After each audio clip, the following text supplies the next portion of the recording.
So I need your help today in two ways. First of all, I have a question for you. How many of you, by show of hands, have ever felt pressure by someone to do something that you didn't want to do in your leadership role? Recognizing the fact that in leadership, we are all leaders. Now I ask you to close your eyes. Everybody close their eyes. Breathe in and exhale. Keep your eyes closed.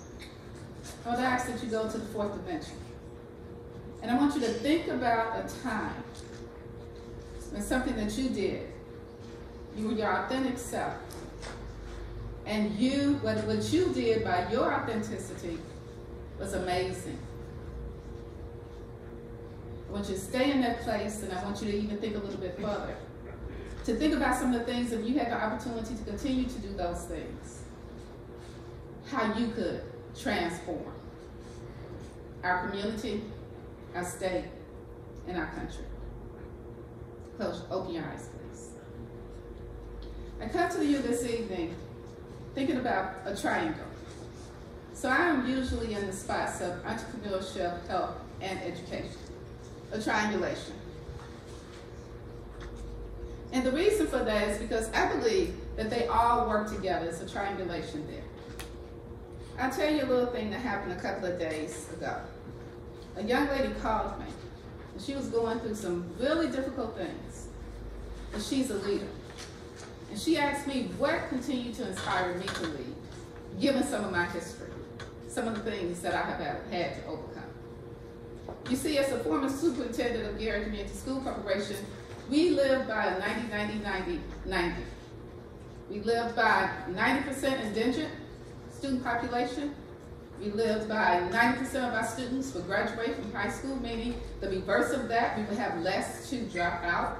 We live by 90% of them in third grade will be literate. We also live by 90% or more would attend school. And we made all of those marks. My work has been done in some of the most difficult places within the United States as well as in China. And I have chose to do those things because that is where my heart lies, and that is what inspires me to lead, by being amongst those people who have the motivation and intrinsic motivation to move up. Now, I've been to the Virgin Islands, where they lost their accreditation, helping them with the Haitians to get their accreditation back. I've done healthcare, working at St. Jude Children's Hospital, doing research for cancer. So I've been a lot of different places, making certain that people, the social determinants, are not held back. Again, whether it's health, education, or entrepreneurship, which to me equals the ability to create. But then one day, October 2018, I was arrested, literally handcuffed, and all of the other stuff booked. This right here is my mugshot. I was arrested for a $1,200 alleged double billing, even though the charges were dropped. Being inspired to lead that day gave me even a newer, a better understanding of the reason why.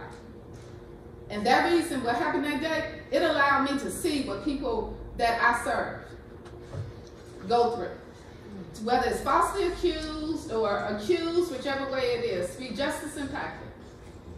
And what do you do from there? So I could have sat and I could have waddled, but you know the interesting thing is it took 2 years for them to drop the charges because there was none. But anyway, during that time, COVID hit. In March 2020. In June 2020, they dropped the charges. But you know, I'm just crazy enough to believe, because God told me at that time it was going on, vengeance is not yours, recompense. And I stood on that. And so during that time in March, when COVID hit, and in June when the charges were dropped, I was busy doing a lot of other work. I was helping social justice people, or impacted people. finding ways outside of the traditional norms to make certain that they can eat, that they can live healthy, that they can take care of their children. I also partner with nonprofit organizations to look at their nonprofit organizations to make certain it increases what they're doing. One example of that is I partnered with an organization that contacted me out of Detroit. And they were looking at this thing called learning loss. You know, we already know our children have some learning loss, right? But we keep talking about learning loss. What does that mean? Quantify that for me. How much learning loss is it? And when we talk about who is going to support our children, let me know the effect size of that. So looking at standard deviations to actually determine how much learning loss we're talking about. Are we talking about 2 years? Or are we talking about a whole 12 years? And what do we do with that? Which can compound and maybe be another 400 years for that person to come back around. And so I use my setbacks as stepping stones. And setbacks are always stepping stones because I always look at this journey, this life, this thing we live every day as a storybook, as a book, as how you're going to leave your mark on this earth and what are you going to do. Sometimes it may be high, sometimes it may be low, but you continue to move around until you fulfill your purpose intentionally for being here on this earth, until you pay it back and help other people.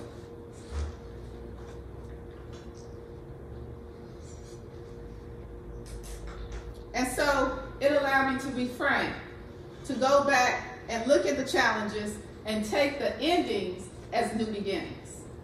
Anytime something happens, you have to sometimes embrace it because it's probably something that better coming to you. So just take that ending, embrace it, and move into your new beginning. And that's what I did.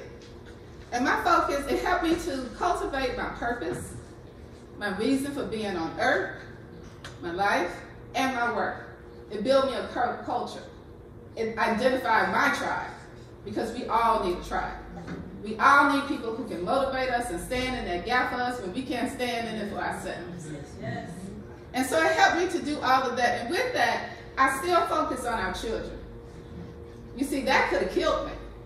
That could have said, you don't want to do that anymore. But your calling and your purpose is your calling, your purpose that nobody can take away from you. So when I think about our children, of which I know all of you think about our children, you think about three things: their education, their economics, and their environment. Because without that, they cannot be successful. If they are not educated, they may go to prison, to a cemetery, or somewhere. Like we see a lot of what's going on now. If they don't have the money, then they can't really buy anything. And so then they can't buy food, they can't buy clothes, they can't get health insurance. They can't do those things. And if their environment is not safe, if their environment is not a place where it's a love, it's a putting back in them, then what happens? So I had the opportunity for someone to call me out of the blue, because my undergraduate degree is in biology and chemistry. So it was an AI company, which me and my son was already looking at artificial intelligence and trying to see how we could create a system to be able to identify students' learning loss and also to be able to have individualized tutoring systems for them. But the one thing I wanted was for it to be culturally relevant, because oftentimes, just like those tests, they don't have anything to do with some of us of how we live. But we measure on that, right?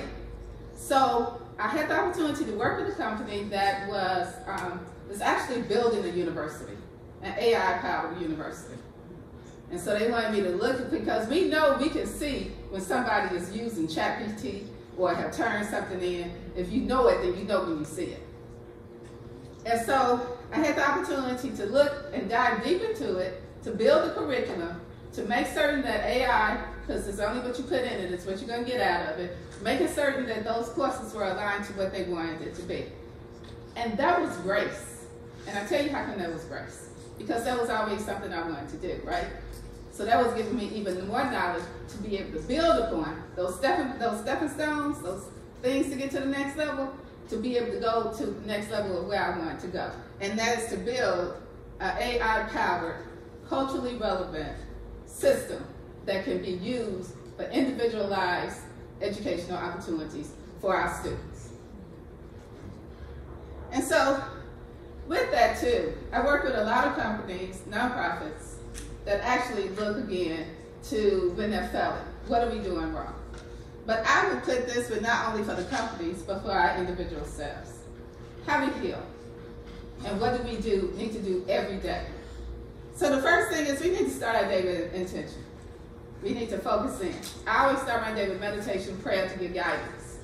And even companies and businesses and individuals can do that.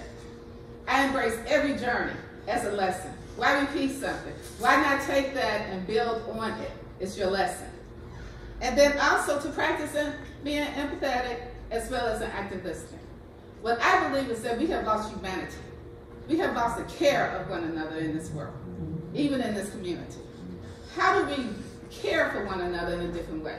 We have social media doing what social media doing. We have biases over here. We got all this stuff going on.